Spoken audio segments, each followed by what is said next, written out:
President Trump announcing Thursday that the price of the Novo Nordisk weight loss drug Ozempic must be lowered. He says it's too expensive.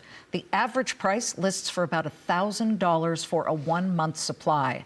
Novo Nordisk and its competitor Eli Lilly, which makes its own weight loss drug Mounjaro, are slipping on the news. You've got Novo down 3%, Eli Lilly down 2%. Because of the high cost of weight loss drugs, some people are turning to what is now being dubbed gas station Ozempic.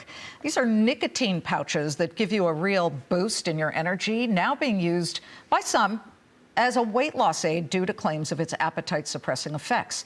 Secretary of Health and Human Services Robert F. Kennedy Jr. has said nicotine pouches are, quote, probably the safest way to consume nicotine. Celebrities, including actor Josh Brolin, have been seen using Zyn, sending these pouches to the forefront of culture discussions. Here at a Fox Business exclusive to talk about the growing nicotine pouch market, which is projected to reach $49 billion by 2033, is Max Cunningham, founder and CEO of tobacco-free nicotine pouch brand Sesh Plus. Max, tell me about your business and how much you've seen it grown in the past couple of, let's say, months, 6 months. Yeah, Liz, thanks so much for having me on the show. Really excited to be here. At Sesh, our mission is to free the world from tobacco, and we think the U.S. is a great place to start. There's still 500,000 Americans that die every year from smoking-related diseases. It adds about $600 billion annually to the healthcare system.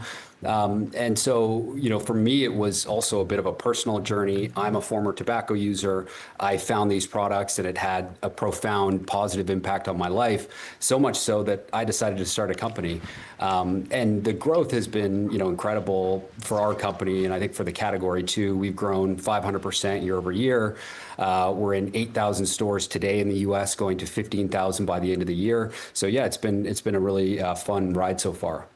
Fun in a way, certainly from the standpoint of raising money. You have raised about $40 million from 8VC, Quiet Capital, other strategic investors. How are you using it to fund your growth during this time where people are becoming more aware of it and looking at it as an alternative to other ways of inhaling nicotine?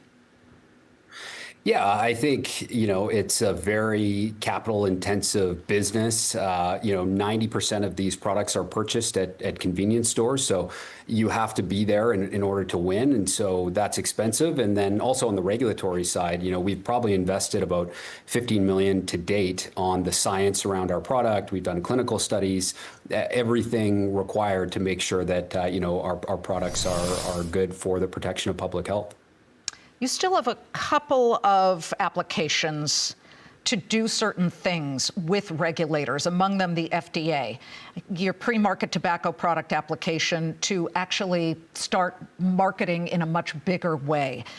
What's your plan? I mean, are you hearing that you may get approval? So we work really closely with the FDA and the regulators. All nicotine companies that were on market prior to May of 2022 had to submit a PMTA. We did that. Subsequently, it was accepted into the review process. We haven't heard any news since then, so we're still going through the review process, and so that's ongoing. Okay. How are you positioning Sesh Plus against Philip Morris's International, which is Zyn, and that is sort of the market leader at the moment? I walk around, I see them. Yeah. I don't use them. I never have had anything to do with nicotine, but suddenly I ask some of the younger crowd of people I know, and they're, oh yeah, I use that, or I know a lot of people who use that. I heard from one guy who was at a restaurant in the Hamptons who said that the wrappers were all over the place on the floor of a restaurant. It was a nice restaurant, too. Yeah, well, I think, the average age of our consumer is 34.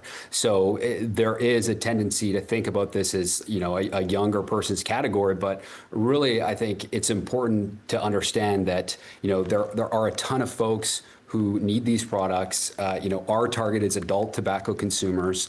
We make sure that, we're doing everything the right way. We don't advertise on TikTok. All of our ambassadors are over the age of 30. All of the models we use are over the age of 30.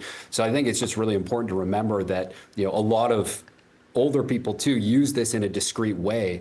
Funny story, when we first launched our product, we had a lineup of police officers buying our product, and that's how we initially sold out. So it really is a wide demographic. Well, third shift. Got to stay Yeah. awake. Got to stay awake. Yeah. I mean, there was some question as to whether RFK Jr. was seen during one of his hearings surreptitiously putting one in his mouth. But tell people who are uncomfortable with this, considering all of the problems that we saw as far as regulatory pressure were concerned on things like Juul. They were marketing too much to children. Not directly, but that was the perception with candy-flavored Juul vaping pods. How do you avoid that? Are you cognizant of making sure you don't do that?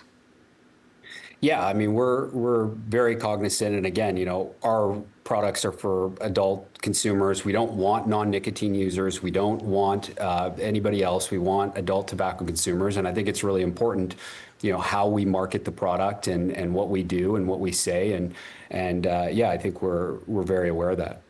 Because I know you know this, a percentage of the users are now in middle school. That has been shown in some research that becomes worrisome because in the end, nicotine is a chemical. That said, the grown-ups in the world that are not exactly old-timers, Post Malone, Jonas Brothers, Diplo, these are music stars. They absolutely are in on it. They're investors? Are they promoting? Tell me exactly what they're doing. Yeah, so they're investors, and the common theme is they all use our product, and they actually approached us about becoming investors. So I think that was really cool. And, for example, Post Malone, he's known as a chain smoker, a history of tobacco use. So that's really important when we think about, who's investing in the brand, who's a part of the brand, and who their audience is and what story they have around their tobacco use. Sesh, we'll be watching any sort of emerging product that seems to catch the attention of big swaths of individuals. Certainly is an interest to our investor audience. Thanks so much. Yeah, thanks so much for having me. Great to be here.